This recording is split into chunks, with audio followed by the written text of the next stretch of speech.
جو غلط ہوا وہ غلط تھا، لیکن کل رات جو ہوا ہے وہ پاکستان کی جمہوریت کا 9 مئی تھا۔ 10 ستمبر 2024 پاکستان کی جمہوری تاریخ میں ایک کالے باپ کے طور پہ یاد رکھی جائے گی، وہ تاریخ جو بھری پڑی ہے قربانیوں سے، جس میں لیاقت علی خان کا جسد خاکے بھی ہے، جس میں بھٹو صاحب کی پھانسی پہ لٹکتی ہوئی لاش بھی ہے، جس میں بے نظیر بھٹو شہید کا ہوا میں بکھرتا ہوا خون سے لبریز جسم بھی ہے، جس میں عمران خان کے بدن پہ 4 گولیاں بھی ہے۔ لیکن افسوس ہے کل رات ہندوستان سے نہیں، اسرائیل سے نہیں، امریکہ سے نہیں، میرے اپنے وطن کے اداروں کے کچھ لوگ، کون تھے وہ لوگ؟ وہ نقاب پوش کون تھے جو پاکستان کے ایوان میں گھس گئے اور یہاں سے ہمارے لوگوں کو اٹھا کے لے گئے؟ یہ جمہوریت پہ حملہ ہے، یہ پاکستان پہ حملہ ہے، یہ پاکستان کے آئین پہ حملہ ہے۔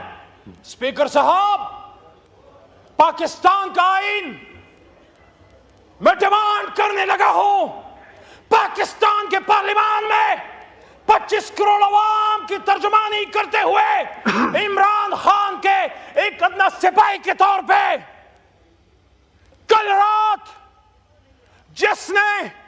پارلیمنٹ پہ دھاوا بولا ہے، جہاں جہاں سے آرڈر آیا ہے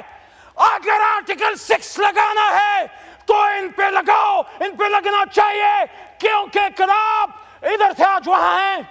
کل ہم وہاں تھے آج ادھر ہیں۔ یہ بے عزتی اگر کوئی سمجھے، یہ حملہ اگر کوئی سمجھے، یہ عمران خان پہ نہیں، یہ عامر ڈوگر پہ نہیں، یہ شیخ وقاص پہ نہیں، یہ صاحبزادہ حامد رضا پہ نہیں، یہ حملہ اسپیکر صاحب آپ پہ ہے، یہ حملہ وزیر اعظم شہباز شریف صاحب آپ پہ ہے، یہ حملہ شہید بے نظیر کے بیٹے بلاول صاحب آپ پہ ہے، آپ کی سیاست پہ ہے،